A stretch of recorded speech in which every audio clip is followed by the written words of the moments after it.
Assalamualaikum warahmatullahi wabarakatuh. Alhamdulillahilladzi nahmaduhu wa nasta'inuhu wa nastaghfiruh wa na'udzu billahi min shururi anfusina wa min sayyiati a'malina. May yahdihillahu fala mudilla lahu wa may yudlil fala hadiyalah. Asyhadu an la ilaha illallah wahdahu la syarika lah wa asyhadu anna sayyidana wa nabiyyana Muhammadan abduhu wa rasuluh wa safiyyuhu min khalqihi wa habibuh ballagha ar-risalata wa adda al-amanata wa nasaha al-ummah wa kashafa Allahu bihi al-ghummah wa jahidun fi sabilillahi hatta atahu al-yaqin. Salawatu rabbi wa salamuhu alayka ya sayyidi ya Rasulullah. Allahumma salli ala sayyidina Muhammadin al-Fatih lima ughliqa wal khatimi lima sabaqa nasiril haqqi bil haqqi wal hadi ila siratikal mustaqim. Sallallahu alaihi wa ala alihi wa sahbihi haqqa qadrihi wa miqdarihi al-azim. Allahumma bika asbahna wa bika nahya wa bika namut wa ilaika an-nusyur. Asbahna ala fitratil Islam wa ala kalimatil ikhlas wa ala dinin nabiyina Muhammad sallallahu alaihi wasallam. Radina billahi rabba wa bil Islam dina wa bi Muhammadin sallallahu alaihi wasallam nabiyyan wa rasula, amma ba'du. Puja dan puji syukur kepada Allah. Alhamdulillah, di waktu yang mulia ini Allah izinkan kita bisa duduk di rumah Allah ini, datang ke rumah Allah untuk melaksanakan salat fardu subuh berjemaah, kemudian dilanjutkan dengan majlis ilmu. Mudah-mudahan yang kita lakukan hari ini bagian daripada amalan saleh kita hendaknya. Amin ya rabbal alamin. Salawat dan salam kepada Nabi yang agung, Nabi yang mulia, Sayyidina Rasulullah Muhammadun sallallahu alaihi wasallam. Allahumma salli wa sallim ala Sayyidina Muhammadin wa ala alihi wa sahbihi ajma'in. Salawatu rabbi wa salamuhu alaika ya Sayyidi ya Rasulullah. Bapak Ibu hadirin yang dirahmati Allah Subhanahu wa taala. Lanjutan kajian kita kitab Riyadhus Shalihin min kalam Sayyidil Mursalin. Hadis kali ini riwayat daripada Sayyidina Abi Sa'id Al-Khudri radhiyallahu anhuma. Abu Sa'id Al-Khudri nama beliau Malik ibni Sinan. Malik nama dia, Sinan nama ayahnya. Beliau dan ayahnya sahabat Nabi sallallahu alaihi wasallam. Sahabat Nabi kita kenal man laqiyan nabi wa mu'minan bihi wa mata 'alal Islam. Yang sahabat Nabi itu tiga kategori. Pertama, syarat dari sahabat Nabi itu ada tiga. Man laqiyan nabi, orang yang berjumpa dengan Nabi. Maka hari ini tak ada lagi sahabat Nabi. Kalau ada orang mengaku hari ini dia sebagai sahabat Nabi, ini buhtanan azima, dusta. Tak ada lagi hari ini orang menjadi sahabat Nabi, karena syarat sahabat Nabi itu adalah man laqiyan Nabi. Itu syarat pertama, mesti dia berjumpa dengan Nabi sallallahu alaihi wasallam. Yang kedua, wa mu'minan bihi, bukan saja setakat berjumpa tapi mesti beriman dengan Nabi. Maka Abu Jahal, Abu Lahab berjumpa dengan Nabi tapi tak beriman dengan Nabi, maka tidak disebut dia sebagai sahabat Nabi. Beriman dengan Nabi itu syarat mutlak. Seorang itu baru disebut dia dengan sahabat. Mu'minan bihi, walaqiyan bihi, wa mu'minan bihi. Ada yang tak berjumpa dengan Nabi tapi beriman dengan Nabi. Ulama hadis juga mengatakan bukanlah daripada sahabat Nabi, dan walaupun dia semasa dan sezaman dengan Nabi sallallahu alaihi wasallam. Seperti siapa dia? Seperti di antaranya Uwais Al-Qarni. Dia semasa dengan Nabi tapi tak pernah berjumpa dengan Nabi. Mukmin beriman dengan Nabi, maka ulama hadis mengatakan tidak termasuk sahabat Nabi. Jadi sahabat Nabi orang yang berjumpa dengan Nabi, beriman dengan Nabi. Yang ketiga mesti lagi wa mata 'alal Islam, dan dia pun meninggal dalam keadaan Islam. Itu baru sahabat Nabi. Tapi kalau dia beriman dengan Nabi, dia jumpa dengan Nabi, beriman dengan Nabi, tapi setelah Nabi meninggal dunia dia balik kafir atau balik dia murtad, naudzubillah, maka dia bukanlah sahabat Nabi. Itu syaratnya mu'minan bihi wa mata 'alal Islam. Dia mesti mati dan meninggal dalam keadaan Islam. Tiga itulah syarat ketentuan daripada sahabat Nabi sallallahu alaihi wasallam. Maka hari ini ada lagi sahabat Nabi? Ya tidak ada. Siapa orang hari ini berjumpa dengan Nabi sallallahu alaihi wasallam? Siapa orang hari ini yang berjumpa dengan Rasulullah? Dan menjumpa di sini bukan berjumpa dalam mimpi. Ada memang dilebarkan sedikit pemahaman hadis ini, dikatakan berjumpa di sana boleh juga berjumpa dalam mimpi. Maka disebut, dipertegas oleh hadis Nabi sallallahu alaihi wasallam, man ra'a fil naumi man ra'a. Disebutkan di dalam hadis Nabi sallallahu alaihi wasallam, disebutkan siapa yang bermimpi dengan aku, man ra'a fil manam faqad ra'ani. Apa itu di dalam hadis Nabi sallallahu alaihi wasallam? Man ra'a fil manam fasayarani. Begitu dia.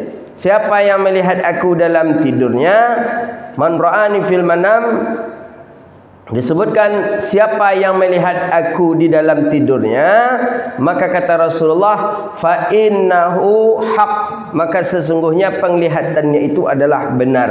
Ada yang mengatakan man ra'ani fil manam fasayarani fil yaqazah, siapa yang melihat aku di dalam tidurnya, maka dia melihat aku di alam nyata. Jadi di alam nyata maksudnya seperti apa kita melihat Rasulullah di dalam nyata, memang nampak kita baginda Nabi, seperti itu orang yang bermimpi. Begitulah kata Nabi sallallahu alaihi wasallam. Maka oleh karena itu, mimpi dengan Rasulullah termasuk perkara yang dirindukan oleh orang-orang saleh. Orang-orang saleh merindukan mimpi dengan Nabi sallallahu alaihi wasallam. Makanya tak heran kita seperti Imam Ahmad ibn al-Hanbal didatangi tiap malam oleh Nabi dalam mimpi. Imam Jazuli menulis kitab Dalailul Khairat. Dalailul Khairat itu setiap malam beliau didatangi Rasulullah sallallahu alaihi wasallam. Beliau membaca Dalail Khairat itu di depan Nabi sallallahu alaihi wasallam. Beliau bangun, beliau tulislah Dalail Khairat itu di dalam kitab. Kemudian besoknya mimpi lagi, membaca lagi bacaan itu di depan baginda Nabi, ditulis lagi. Makanya dalam kitab Dalail Khairat itu ada wirid hari Senin, ada wirid hari Selasa, ada wirid hari Khamis, ada wirid hari Rabu, ada wirid hari Jumat. Itu hari-hari yang Imam Jazuli bermimpi dengan Rasulullah sallallahu alaihi wasallam. Dulu di tempat kita, di negeri kita di Melayu ni, di Makkah itu dibaca kitab Dalail Khairat itu. Kitab yang luar biasa. Luar biasa, namanya kitab salawat Dalailul Khairat karangan Imam Jazuli. Jadi ketika semaraknya lahirnya Wahabi di Makkah Al-Mukarramah di tahun 1800-an Masehi, ya, sekitar 200 tahun yang lalu, itu ulama-ulama yang menjadi rujukan ulama-ulama dunia ketika itu, pegangan kitabnya adalah Dalailul Khairat. Jadi Quran Dalail Khairat, Quran kitab suci dengan ayat-ayat Allah, Dalail Khairat itu kitab-kitab salawat. Kitab Dalail Khairat itulah pertama kali yang dimusnahkan, dan pertama kali yang dibakar. Sampai tahun 1980-an ada jamaah haji yang membawa kitab Dalailul Khairat itu ditangkap ya, karena kitab itu dianggap Wahabi adalah bagian daripada kitab yang syirik gitu dia.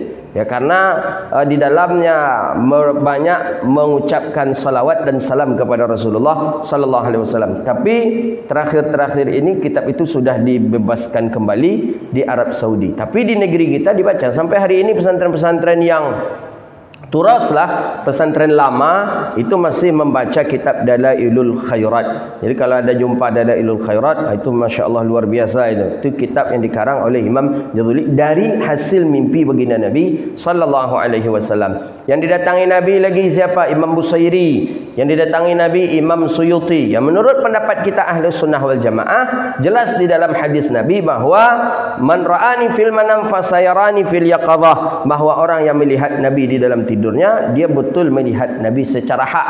Nabi pastikan lagi, fa inna syaitan la yatamassaluni, kata Nabi, sesungguhnya syaitan tu tak bisa menyerupai aku. Jadi kalau kita mimpi dengan Rasulullah, itu mimpi kita tu benar itu. pasti mimpi kita itu. Karena yang menyerupai Nabi tidak ada, cuman Rasulullah sallallahu alaihi wasallam saja. Tapi selain daripada baginda Nabi sallallahu alaihi wasallam, itu bisa mimpi dengan mimpi yang lain. Mungkin dengan mimpi dengan orang tua kita, atau mimpi dengan karib kerabat kita. Bisa jadi itu main-mainan tidurnya kita dibuat oleh syaitan. Tapi kalau mimpi Rasulullah sallallahu alaihi wasallam, enggak. Kalau mimpi baginda Rasulullah itu hak, mimpi baginda Nabi itu pasti. Jadi tidak ada mainan syaitan di Rasulullah sallallahu alaihi wasallam. Itu Nabi pertegas itu, fa inna syaitan la yatamassaluni. Sesungguhnya syaitan tidak bisa dia menyerupai aku, kata Rasulullah sallallahu alaihi wasallam. Itu dia. Cuma memang ada sebagian orang yang ketika mimpi syaitan disebut-sebutnya, mimpi Nabi disebut-sebutnya. Saya tadi mimpi dengan Nabi sallallahu alaihi wasallam, Nabi mengucapkan ini. Ada orang yang ketika dia mimpi dengan Rasulullah, dia diam-diam saja. Dan bahkan ketika ditanya, pernahkah Ustaz, pernahkah Bapak mimpi dengan Rasulullah, dia senyap saja, tak mau dia menjawab. Padahal dia termasuk orang yang bermimpi dengan baginda Nabi sallallahu alaihi wasallam. Pokoknya seorang mukmin, orang saleh, yang paling sangat dirindukannya adalah bisa bermimpi dengan baginda Nabi sallallahu alaihi wasallam. Bisakah Nabi dilihat hari ini kembali? Adakah orang yang berjumpa dengan baginda Nabi hari ini? Kalau menengok ke dalam teks daripada hadis Nabi sallallahu alaihi wasallam, ya jelas Nabi sudah wafat, Nabi sudah meninggal dunia. Tapi bisakah orang hari ini berbicara dengan baginda Nabi sallallahu alaihi wasallam? Ini baru ada khilaf. Ada sebagian ulama mengatakan tidak akan mungkin karena Nabi sudah meninggal dunia. Tapi banyak para sahabat yang setelah Nabi meninggal dunia masih bisa bermuamalah dengan Nabi sallallahu alaihi wasallam. Tapi ini memang dengan cara yang mereka tahu saja. Ya mungkin seperti kita lah, ziarah ke makam ayah mak kita. Kita sampaikan ke makam ayah mak kita, alhamdulillah mak, alhamdulillah ya, aku ni dah jadi orang ni, dah tamat, dah selesai kuliah, dah dapat pekerjaan. Terima kasih banyak. Ya Allah, ampuni dosa ibu bapakku ya Allah, apa segala macam kita doakan. Ya mungkin mungkin bisa saja ilustrasi apa yang datang kepada benak kita. Kata mak kita, yalah nak, hati-hati nak, banyak fitnah nak, mudah-mudahan kau selalu istiqamah. Bisa saja balik dari itu kita sebutkan ke orang, tadi mak bilang gini. Padahal kadang sekadar ilustrasi saja. Begitu. Tapi apakah memang bisa jadi ada? Ya, kalau menengok kisah bisa saja. Siapa di antaranya kisah seperti Al-Imam Syekh Ja'fari yang ada di Mesir. Itu Syekh Ja'fari dulu mengajar di Masjid Nabawi di Madinah dengan Syekh Mursi. Syekh Mursi ini dari daerah Maghrib, Maroko. Kedua-duanya gurunya Syekhuna Ali Jum'ah hafizahullah. Jadi ketika mengaji di Madinah, Syekh Saleh Ja'fari beliau sedang membaca beberapa riwayat hadis Nabi sallallahu alaihi wasallam. Duduklah Syekh Mursi di majlisnya Syekh Saleh Ja'fari. Jadi ada di situ tuh Syekh Mursi. Jadi setelah dibaca beberapa riwayat hadis, orang pun azan. Ketika azan dihentikan majlis ilmu, didatangilah Syekh Saleh Ja'fari oleh Syekh Mursi. Kata Syekh Mursi ini dari Maghrib, dari Maroko. Kata Syekh Mursi, Syekh Saleh Ja'fari ini sama-sama ulama hadis kedua-duanya.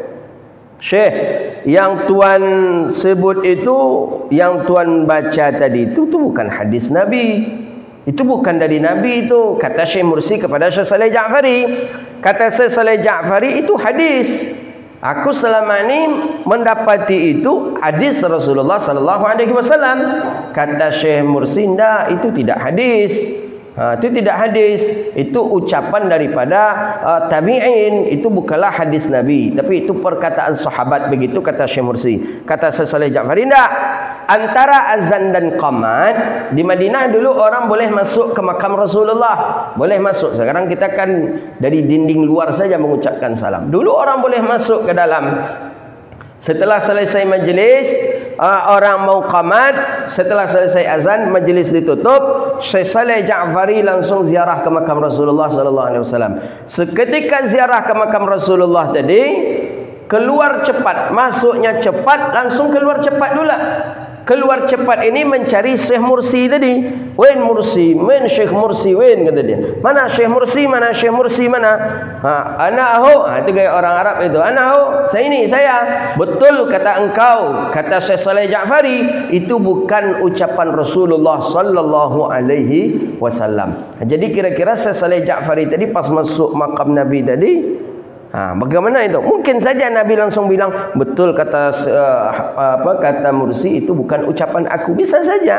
Tapi beliau langsung keluar, masuk cepat, keluar cepat pula, sambil memberitahu Syekh Mursi bahawa itu bukan hadis Nabi sallallahu alaihi wasallam. Ini adalah orang-orang yang memiliki makam tersendirilah, ya, yang bisa dia bermuamalah dengan baginda Nabi sallallahu alaihi wasallam. Itu cerita saya dapatkan dari Syekhuna Abdullah Ahmad Ajin. Kemudian Syekh Ali Jum'ah juga pernah mengkisahkan kisah cerita itu, begitu.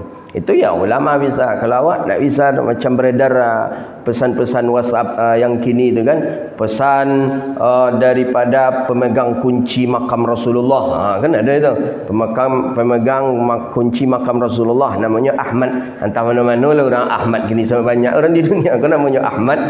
Katanya selalulah gini. Siapa yang membagikan ini kepada 10 orang, maka dia akan mendapat 10 kebaikan. Itu tak ada tu kurafat itu tu.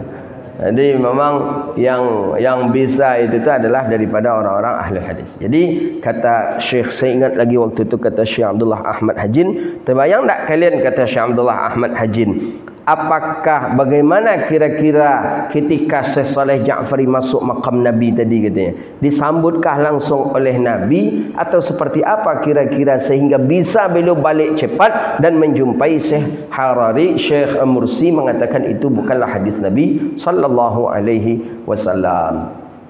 Jadi Aba Sa'id Al-Khudri banyak meriwayatkan hadis-hadis daripada Nabi Yunus sallallahu alaihi wasallam. Banyak sekali hadis, lebih daripada 1000 hadis yang diriwayatkan oleh Aba Sa'id Al-Khudri. Aba Sa'id Al-Khudri ini, beliau ini 10 anak panah tertancap ke tubuh beliau dalam solat dan tidak menghilangkan dan membatalkan solat beliau. Jadi suatu ketika beliau sedang solat, waktu itu tu dengan pengawalan kepada Rasulullah sallallahu alaihi wasallam. Nabi ada di dalam sebuah bangunan, kemudian Aba Sa'id Al-Khudri melakukan solat sunat di luar rumah. Ada bergerak, ada bayang-bayangan yang mendekat ke beliau. Ini malam hari ini solat malam. Aku wasangka, aku husnudzan itu adalah bayangan daripada teman-teman kita, sahabat Nabi. Rupanya tak. Bayang-bayangan itu adalah bayang-bayangan musuh. Bukti bayangan musuh ketika beliau solat, bayang-bayangan tadi pun ada. Tak lama kemudian tertancaplah panah. Satu, tetap beliau solat. Karena orang ini yang menembak ini masih ragu ni betul manusia atau tidaknya, ini dicoba sekali lagi dipanah. Kata Abbas Sa'id Al-Khudri, pas panah tu berada di samping aku katanya. Di samping maksudnya di samping panah yang tadi. Menengok ndak je tumbang-tumbang orang yang dipanah, diulang balik panah. Beliau baca ayat. Ada ayat yang beliau baca, surah apa itu, ya tabawwi'u, apa ayatnya itu? Ada di dalam Al-Quran, surah kita pun tak ingat itu. Beliau baca itu, semakin semangat musuh ni menembak, sampai 10 tancapan daripada anak panah. Jadi kata Aba Sa'id Al-Khudri, kalaulah bukan, kata Aba Sa'id Al-Khudri, 10 anak panah yang ditancapkan oleh musuh kepada aku itu lebih hina, maksudnya lebih kecil sakitnya ditimbang daripada aku menikmati daripada bacaan surah Al-Fatihah. Jadi beliau ketika baca Fatihah tu nikmat sekali. Jadi menyebabkan itu tu tak sakit itu karena nikmat bacaan Al-Fatihah. Orang kalau sedang mendapatkan kenikmatan, datang sakit itu tak terasa sakit itu. Begitulah daripada. Jadi kata beliau, demi Allah aku tidak akan meninggalkan hubungan aku dengan Allah bercangkrama, bermuamalah, berkata-kata dengan Allah, tidak akan aku tinggalkan kalau cuman karena anak panah. Jadi musuh tadi menengok Abah Sa'id Al-Khudri ni tak tumbang, anak panah ni tak mau dia apakan lagi, tak mau dia tancapkan lagi, dan akhirnya mereka pergi. Ya mungkin anak panah yang tidak tembus lah begitu dia. Ya mungkin tertancap sedikit saja, mungkin tertancap gitu, tidak tembus, tertancap lagi sampai 10. Ya kuat, sakit juga itu. Kita cuba pula lah, cik aja lah mengeletek gitu di buat. Lah kata kita lari gitu ya tuan. Ini dah 10. Yang kata sahabat Nabi SAW, Abah Sa'id Al-Khudri. Abah Sa'id Al-Khudri inilah sebagai dalil doktor boleh meminta bayaran kepada pasien. Hadis dalam Sahih Bukhari. Hadis dalam Sahih Bukhari riwayat daripada Abah Sa'id Al-Khudri. Jadi Abah Sa'id Al-Khudri melakukan musafir. Musafir ni maksudnya berjalan dengan beberapa rombongan, beberapa orang sahabat. Jadi ketika berjalan dengan sahabat, hari masuk malam, beliau melewati sebuah perkampungan, pemukiman. Jadi pemukiman, beliau minta izin kepada penduduk kampung untuk diizinkan istirahat. Jadi kata Abah Sa'id Al-Khudri dengan rombongan, ini rombongan ini ada yang mengatakan sampai 25 sampai 30 orang. Kata Abah Sa'id Al-Khudri, ini sudah malam, boleh tak kami numpang istirahat saja di kampung kalian ini? Kami akan melanjutkan perjalanan kami besok setelah selesai solat subuh. Kata Abah Sa'id Al-Khudri, ini hadis ni ada dalam Sahih Imam Bukhari. Kata penduduk kampung, oh maaf, kampung kami ni tak boleh untuk pendatang. Kampung kami ni tak ada tempat untuk pendatang. Jangan, ya penduduk kampung tu takut, penduduk kampung tu khawatir ini yang bertamu ni jangan-jangan nanti orang pencuri, nanti penyamun, bahaya. Jadi kata dia, udah pergi aja lah kalian. Nanti kalian kalau berjalan sekian kilo lagi, kalian berjumpa ada kampung. Kampung tu sajalah, jangan kampung kami di sini. Begitu kata penduduk kampung ni kepada rombongan sahabat Nabi SAW. Nabi tak ikut dalam rombongan ini. Dalam rombongan ini tak ada Rasulullah. Walhasil, ialah kata Abah Sa'id Al-Khudri, karena penduduk kampung tu tak boleh, berjalanlah Abah Sa'id Al-Khudri. Pergi Abah Sa'id Al-Khudri dengan rombongan 25 sampai 30 orang tadi. Berjalan, sudah jauh meninggalkan kampung itu, maka ru'us as-sayyidul qaum. Sayyidul qaum itu maksudnya pengulu, nenek mamak, tokoh masyarakat, tokoh adat di kampung yang tadi Abah Sa'id Al-Khudri numpang yang tak boleh tadi, digigit oleh ular. Ini kisah ni hadis dalam Sahih Imam Bukhari. Digigit ular. Jadi seluruh orang kampung berkumpul seluruhnya. Ini tokoh adat ni, pucuk suku. Kalau di daerah kami itu Datuk Bendaronya lah tu, gitu. Datuk Bendaro pucuk suku di gitu kan? Datuk Bendaronya lah tu. Tak ada lagi di atas itu suku lagi, tak ada lagi nenek mamak di atas itu lagi. Datuk Bendaronya digigit ular. Keluar orang kampung, seluruh tabib, seluruh dukun mengeluarkan resep obat-obat, ternyata tidak juga mampan. Ini bisa semakin menjalar. Jadi ada satu orang dari orang kampung itu bilang, coba kita tanya ke orang yang ingin numpang tinggal di kampung kita tadi, rombongan yang datang dari Madinah, mungkin mereka bisa mengobati ni, datuk ni, mungkin dia bisa mengobati pengulu suku kita ini. Ayolah, kejar dia. Dikejarlah dengan kuda. Dikejar. Dapatlah rombongan Abah Sa'id Al-Khudri tadi. Jadi kata orang ni yang jemput ini, hei kalian, ya ayyuhar rahtu, hei orang-orang, hai rombongan, kami ada perlu dengan kalian. Ada apa? Kata Abah Sa'id, man minkum, siapa di antara kamu yang bisa menyehatkan orang yang sakit? Siapa di antara kamu yang bisa mengobati orang sakit? Kata orang yang menjemput dia tadi. Jadi kata kawan-kawan ke Abah Sa'id, ya Abah Sa'id engkau sajalah. Ya Abah Sa'id engkau sajalah. Ya, kami ada. Kami memiliki orang yang bisa mengobati orang yang sakit. Ayo tolong, kata dia. Rais as-sayyid, sayyidul qaum. kepala suku kami sedang digigit oleh ular. Tidak ada di antara kami yang bisa menyehatkannya. Tolonglah bantu, tolonglah diobati. Jadi kata Aba Sa'id Al-Khudri, kami mau mengobati kepala suku kalian, tapi kalian mesti beri kami imbalan. Ini dia. Jadi boleh doktor mengatakan aku bisa mengobati penyakit bapak, tapi bapak bayar aku 100 juta. Boleh.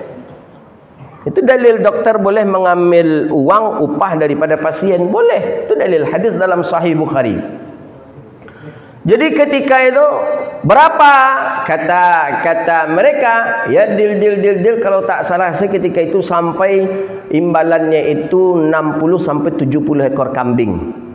Untuk mengobati bisa luka ular tadi 70 sampai 60 ekor kambing. Kalau 2.500.000 ekor kambing kali 60 berapa tu? Berapa juta? 100? 150 juta untuk menghilangkan bisul gigit ular aja tu. Kan mahal pengobatannya itu, memang mahal. Memang mahal.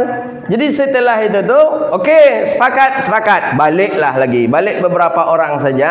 Beberapa orang menunggu. Kemudian balik. Aba Sa'id Al-Khudri di antara yang balik. Mana kata Aba Sa'id Al-Khudri? Ditengoklah luka, ditengok yang gigitan hewan tadi sudah mulai menghijau. Tubuhnya sudah mulai dingin. Tubuh pengulu ni, tubuh pucuk suku ni. Akhirnya dipeganglah oleh Aba Sa'id Al-Khudri. Wa qara'at al-Fatihah, dibaca al-Fatihah oleh Aba Sa'id Al-Khudri, kemudian hilang ketika itu langsung daripada gigitan bisa ular tadi. Dapat berapa kambing? 70 ekor kambing.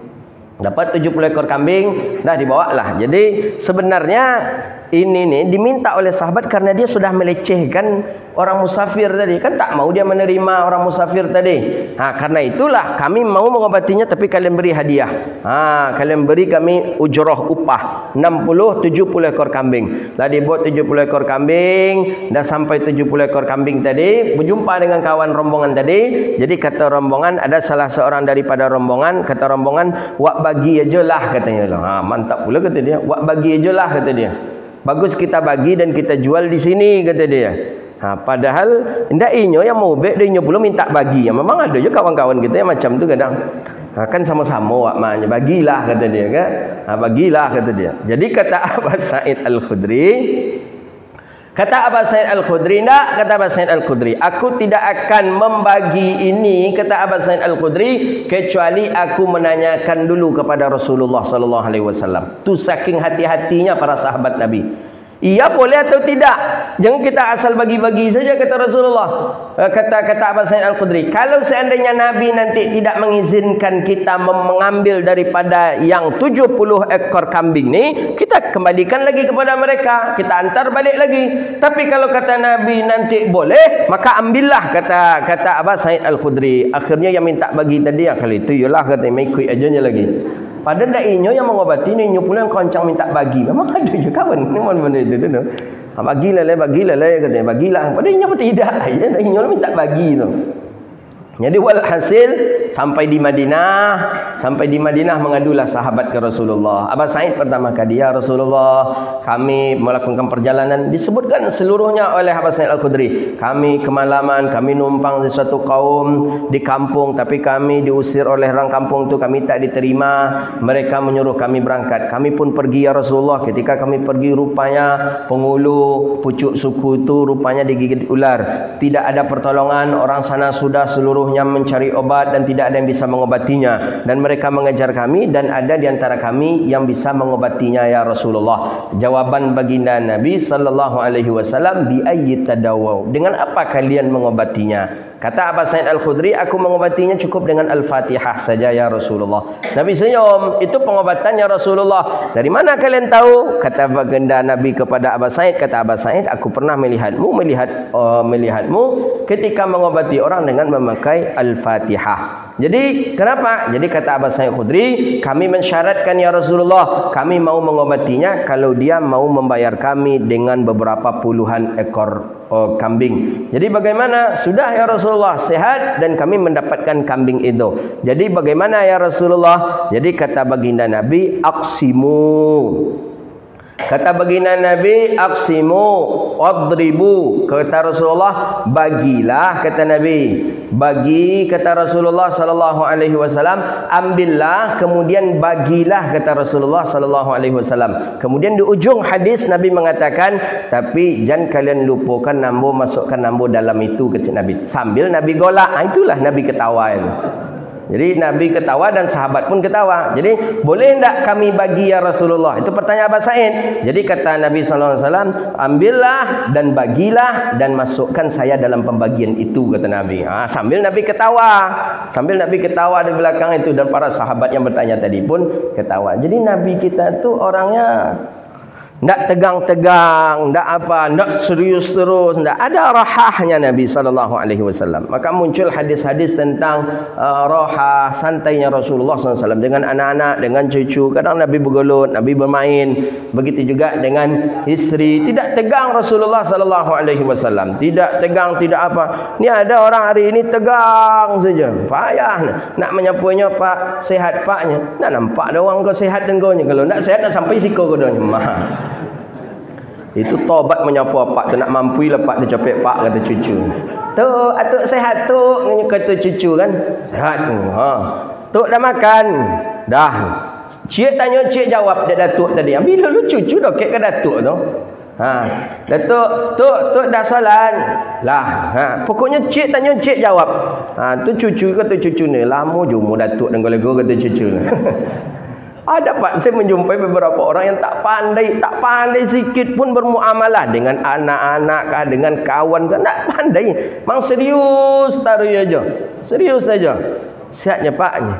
Lagi sihat itu sampai ke si koko kecilnya lah. Kan bahasa ujung tu yang kurang enak dek sihat itulah sampai ke si koko kecilnya lah.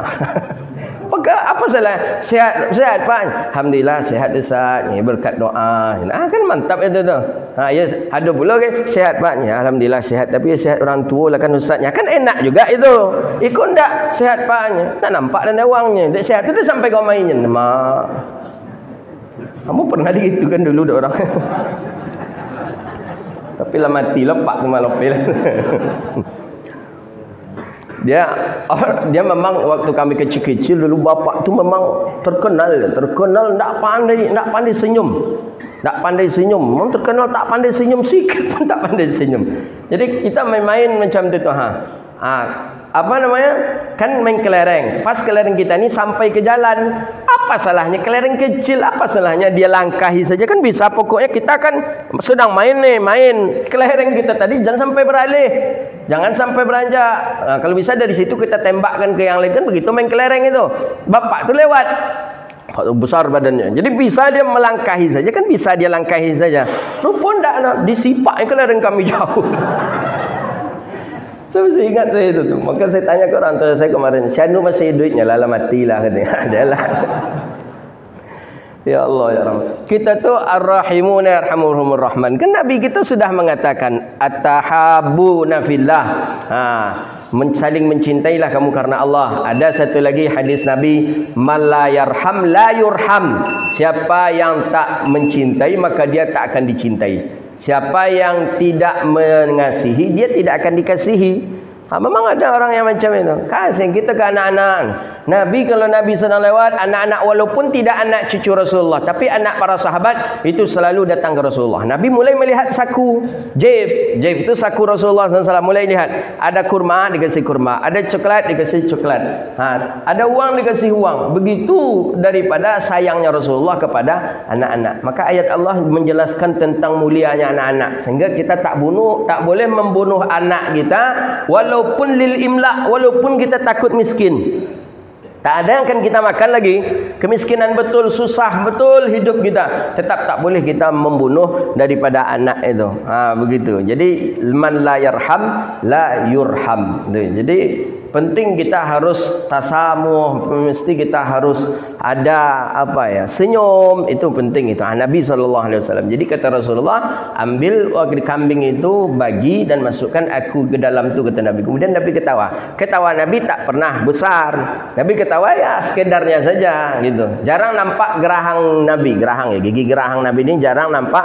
Cuma pernah nampak Nabi ketawa yang nampak gerahang tu sekali saja. Ketika apa?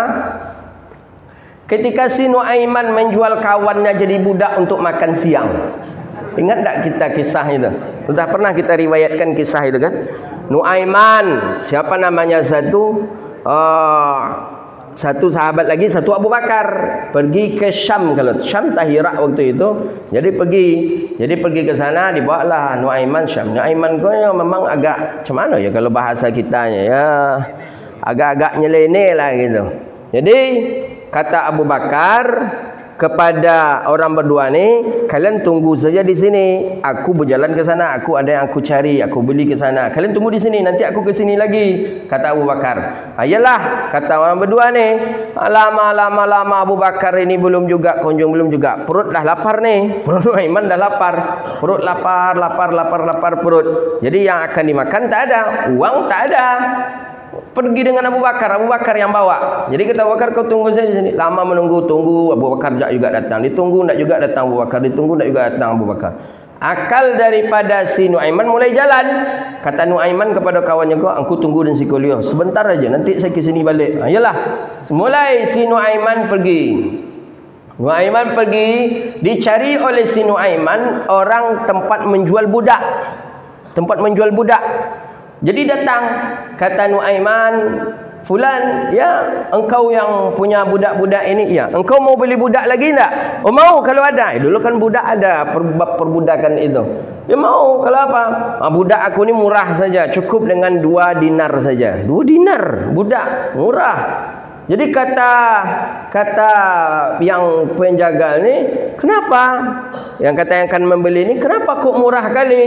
Budak engkau ni sehat tak? Dia karena itulah maka aku jual kepada engkau agak murah. Emang apa? Budak aku ni punya aib, punya kelemahan, kekurangan. Apa kekurangannya? Kata Nuaiman, budak yang aku punya ni selalu dia berceloteh-celoteh bahawa dia tidak budak. Padahal dia budak, katanya.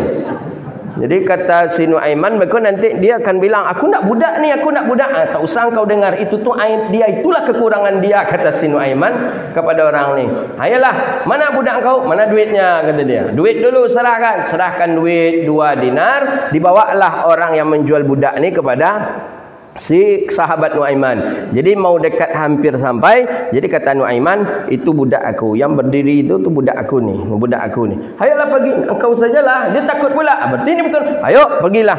Pas ni budak. Kata si Nuaiman, inilah dia budak aku. Silahkanlah engkau bawa. Ditangkap si sahabat Nabi tadi, kawan Abu Bakar tadi. Kata dia, aku bukan budak. Aku orang merdeka. Jadi kata orang yang membeli ini, itulah aib kau. Kau bilang selalu tak budak, katanya. Jadi tak bisa apa-apa lagi. Budak, engkau budaknya lah. 2 dinar tadi lemak makan siapa? Nuaiman. Makan Nuaiman, kenyang makan Nuaiman. Nuaiman makan. Dah setelah itu Nuaiman pun menunggu Abu Bakar. Datang Abu Bakar. Kata Abu Bakar, fulan mana ya Nuaiman? Kata Nuaiman, tak tahu saya Abu Bakar. Jadi bukankah dia menunggu kau di sini? Ya, kami bersama dia di sini. Tapi dia sudah berangkat pula ke sana. Dia pergi ke sana tadi. Kata Abu Bakar, dicarilah oleh Abu Bakar keliling pasar, jumpalah dengan sahabat tadi. Pas jumpanya pun di tempat perjualan budak. Jadi kata dia, kenapa engkau di sini? Ini kerja Nuaiman ni Abu Bakar, kata dia. Jadi kata Abu Bakar kepada pedagang tadi, ini bukan budak, ini sahabat Rasulullah datang dari Madinah ini. Wah, merasa bersalah betul orang ni. Ya, kata temannya tadi dia adalah budak. Enggak, dia bukan budak, dia orang merdeka, dia sahabat Rasulullah sallallahu alaihi wasallam. Akhirnya keluarlah peti Abu Bakar 2 dinar mengganti apa tadi. Itu Abu Bakar orang kaya mengganti daripada duit orang tadi diganti. Ini duit 2 dinar dibawalah, pergilah. Sampai di Madinah diceritakanlah cerita itu ke Rasulullah oleh Abu Bakar. Itulah Nabi yang paling kuat tertawa Nabi sehingga nampak gigi, nampak gerahang Nabi sallallahu alaihi wasallam. Pokok setiap ada tamu ke Madinah, itu aja cerita Nabi. Tahu tak engkau si anu dijual dia Nuaiman? Itu berita yang paling hangat, yang gosip ketika itu di Madinah itu. Jadi kawan kau boleh awak dokek pak, tapi hati-hati pak, jangan sampai tak jual pula kita dek kawan kau. Ya dokek-dokek kawan dijual ni. Walaupun tak Nuaiman, kalau ada kawan macam Nuaiman tu memang parah tu kan. Untuk makan pun kita dijualnya. Itulah yang terbuka gerahang gigi Rasulullah tertawa. Pokoknya setiap ada tamu yang datang, setiap ada tamu yang datang ke Madinah, selalu Nabi bercerita tentang itu. Tahu tak kalian? Si Anu menjual si Nuaiman menjual si fulan untuk makan. Tahu tak katanya? Tu. Jadi Nabi kita tu rahah. Nabi kita tu santai tapi serius-serius, kalau tegas tu tegas. Bahkan tegas Nabi itu disebutkan betul dalam Al-Quran. Rasulullah Muhammadur Rasulullah syidda'u 'alal kufari ruhama bainahum. Kalau tegasnya Rasulullah tegas, sangat tegas. Ketika serius, serius. Tapi waktu rahah Nabi juga ada. Maka oleh karena itu jangan kita rahah tegang terus, tak ada waktu apa, tak ada waktu bercanda, tak ada waktu apa dengan orang lain, tak boleh. Kita mesti harus punya rahah, santai dan lain sebagainya. Jadi Aba Sa'id Al-Khudri orang yang meminta upah terhadap pasien yang ia obati. Jadi ini ya menjawab pertanyaan, bolehkah dokter menentukan tarif untuk pengobatan? Boleh. Sebagaimana Abbas Al-Khudri menentukan tarif untuk pengobatan. Jadi kita kan ada hari ini, itu kan membantu orang, saya membantu tapi ilmunya. Maka sekolah dokter tu gini mahal. Mahal betul, karena memang berobat tu mahal, kesehatan tu kan mahal dia. Maka Abbas Al-Khudri lah salah satu yang membolehkan. Ya boleh minta diskon, boleh, tak apa-apa, sampaikan. Ya, disampaikan Abbas Al-Khudri, kalau kurang macam kau, boleh, tidak apa-apa. Gitu. Jadi berhak halal uang yang dimakan oleh dokter setelah dia mengobati daripada pasiennya. Halal. Ketika Abbas Al-Khudri meminta daripada imbalan itu.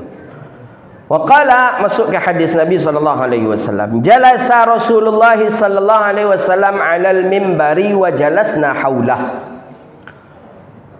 Duduk Rasulullah sallallahu alaihi wasallam di mimbar, 'alal mimbari, di mimbar. Makanya mimbar Nabi tidak seperti mimbar kita. Kalau mimbar gitu, kalau duduk Nabi di mana sahabat menengok. Ya. Ini mimbar bid'ah ini, tidak mimbar sunnah ini. Rasulullah sallallahu alaihi wasallam 'alal mimbar. Nabi duduk, memang duduk Nabi sallallahu alaihi wasallam, wa jalasna haulahu, dan kami pun duduk di dekatnya. Jadi Nabi duduk, dia mimbar, sahabat pun duduk. Jadi kalau begitu, duduk Nabi, mimbar Nabi seperti apa? Naiknya dari depan. Duduk Nabi di tangga yang kedua, sahabat duduk di sini, di bawah sahabat duduk. Sahabat Nabi sallallahu alaihi wasallam duduk. Wa jalasna haulahu, kami pun duduk di sekitar Nabi sallallahu alaihi wasallam. Jadi memang kursi di zaman Nabi ketika ceramah, khutbah, tausiah yang seperti kita hari ini memang tak ada ini. Tak ada. Ini memang termasuk kursi yang bid'ah juga ini. Tak ada sama Rasulullah. Nabi duduknya di mimbar itu saja. Jadi Nabi duduk di mimbar, para sahabat haulahu, para sahabat duduk di dekat baginda Nabi sallallahu alaihi wasallam. Faqala, apa kata Nabi sallallahu alaihi wasallam? Inna mimma akhafu alaikum ba'di. Mimbar itu yang disebut dengan mimbar, definisi mimbar itu ay makanil murtafi'. Apa mimbar itu? Tempat yang murtafi'. Murtafi' itu yang terangkat, yang agak tinggi, itu dia mimbar. Jadi mimbar itu tak boleh datar sama dengan lantai, tak boleh. Atau agak tinggi sikit tapi tingginya cuma 10 cm atau 20 cm. Tak, dia makanul murtafi', mesti tinggi dia. Ini kan sedikit saja. Dia harus tinggi mimbar itu. Mimbar itu tinggi, namanya makanul murtafi'. Ya mungkin tingginya tidak begitu tinggi juga, payah pula nanti leher jemaah kan.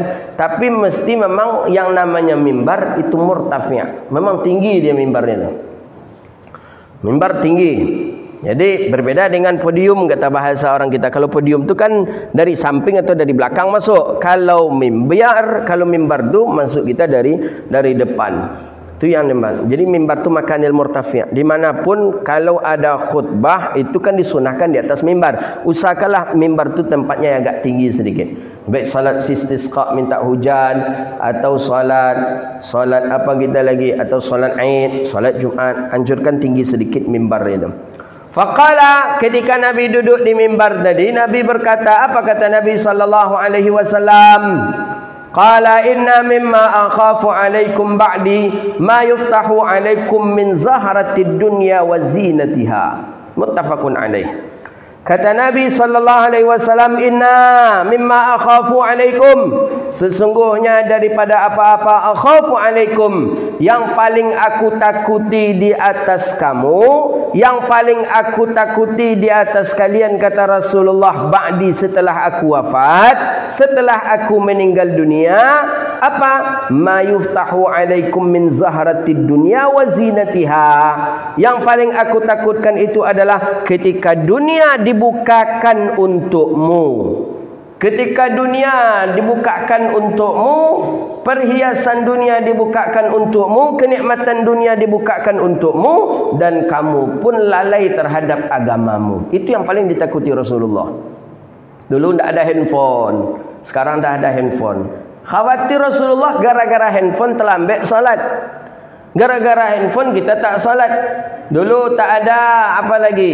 Tak ada WhatsApp, tak ada Facebook, tak ada apa segala macam. Yang ditakuti Rasulullah itu berjumpa kita hari ini. Jumpa kita hari ini yang ditakuti Rasulullah. Ini akhafu alaikum. Kalau sebelum hadis sebelum ini, aku tidak takut kalian melakukan kesyirikan setelah aku meninggal dunia, kata Nabi. Tapi yang paling aku takuti, kalian mendapatkan rezeki kemudian kalian merusak agama kalian. Merusak agama maksudnya tak peduli kita dengan agama. Tak peduli kita. Nak kajian orang kajian lah, nak salat orang salat lah, nak wirid orang wirid lah, nak ada yang meninggal dunia meninggal lah. Tak peduli lagi. Itu yang aku takutkan, kata Rasulullah. Zinataha min zahratid dunya wa zinataha. Ketika dunia itu dibukakan untuk kalian, ketika dunia itu dibentangkan untuk kalian, dan kalian pun yata'allaku hubbihi, kalian betul pun terpaut hati kalian, kecintaan kalian dengan dunia, menyebabkan fasaduddin, rusaknya agama. Rusak agama karena kecintaan kita terhadap dunia. Lambat semayang, beko je lah, nak apa dah, kan habis waktu, kan masih dalam waktu. Ada juga yang seperti itu, padahal dia tak ada memiliki pekerjaan apa-apa. Begitu juga dengan hal-hal yang lain yang kita bisa terusak agama kita oleh dunia. Hadis berikutnya dari Abu Sa'id juga. Apa kata Nabi SAW? Inna dunya halwatun khadirah. Sesungguhnya dunia itu manis dan lezat. Dunia itu penuh dengan kenikmatan dan kelezatan. Dunia. Wa innallaha ta'ala mustakhlifukum fiha. Allah Ta'ala itu membolehkan kamu pada dunia tadi untuk beramal. Nak bercocok tanam silahkan, nak menggarap silahkan, kata Nabi SAW. Fayanzura kaifa ta'malun. Nanti Allah melihat apa yang kalian lakukan di dunia. Baikkah yang kalian lakukan, burukkah yang kalian lakukan, kata Rasulullah. Kemudian di ujung hadis Nabi mengatakan, fattaqud dunya wattaqun nisa. Dan takutlah kepada Allah terhadap dunia, dan takutlah kepada Allah terhadap perempuan. Ini yang merusak kita setelah kita menjadi orang yang sukses. Setelah kita Allah berikan harta, setelah Allah berikan kita kekayaan, seluruhnya kita sudah punya. Dengan mobilnya kita punya, dengan rumahnya kita punya, dengan kebunnya kita punya. Harta lengkap, harta cukup. Tapi Nabi ingatkan, takut kepada Allah dengan dunia, dan takutlah kepada Allah dengan perempuan. Banyak karena perempuan habis, karena perempuan selesai, habis seluruhnya. Kekayaan-kekayaan tadi habis. Maka oleh karena itu Nabi ingatkan, wattaqud dunya, takutlah kepada Allah karena dunia, dan takutlah kepada Allah karena perempuan. Perempuan ni memang mudah untuk menghancurkan kita laki-laki, mudah sekali. Alat yang paling mudah untuk menghancurkan karir seorang laki-laki adalah perempuan. Baik itu betul-betul ada ataupun diada-adakan, hancur juga karir seorang laki-laki karena perempuan. Tak pernah dia chatting dengan orang itu, tak pernah dia mesum dengan orang itu, dibuat-buatkan saja. Tetap dari sekian banyak orang yang tak percaya, ada juga di antaranya orang yang percaya. Kita ingat kisahnya, ya kita di Indonesia ada kan, yang dia pakai dengan pesan singkat messenger, pesan singkat mesum. Berapa dulu? Dulu pernah ke Haji Zainuddin MZ juga pernah diisukan seperti itu. Pokoknya itu jualan yang paling mudah untuk menghancurkan karirnya seorang laki-laki. Na'udzubillah, mudah-mudahan Allah jauhkan kita daripada fitnah dunia dan fitnah perempuan ini. Amin ya rabbal alamin. Rabbana atina fid dunya hasanah wa fil akhirati hasanah wa qina adzabannar. Allahumma faqihna fid din wa 'allimna at-ta'wil wahdina ila siratikal mustaqim. Rabbana zalamna anfusana wa illam taghfir lana wa tarhamna lanakunanna minal khasirin. Allahumma a'izzal islam wal muslimin. Allahumma ansuril muslimin fi kulli makan ya rabbal alamin. Allahumma barik lana fi auladina wa dhurriyyatina wahfazhum wa la tadurruhum waffiqna wafiqhum li ta'atik warzuqna birrahum bi rahmatika ya arhamar rahimin. Rabbana atina fid dunya hasanah wa fil akhirati hasanah wa qina adzabannar. Wa sallallahu ala sayyidina wa maulana Muhammadin wa ala alihi wa sahbihi ajma'in. Subhanakallahumma wa bihamdika asyhadu an la ilaha illa anta astaghfiruka wa natubu ilaih. Walhamdulillahi rabbil alamin. Demikian, mohon maaf billahi taufiq wal hidayah war ridha wal inayah. Wassalamu alaikum warahmatullahi wabarakatuh.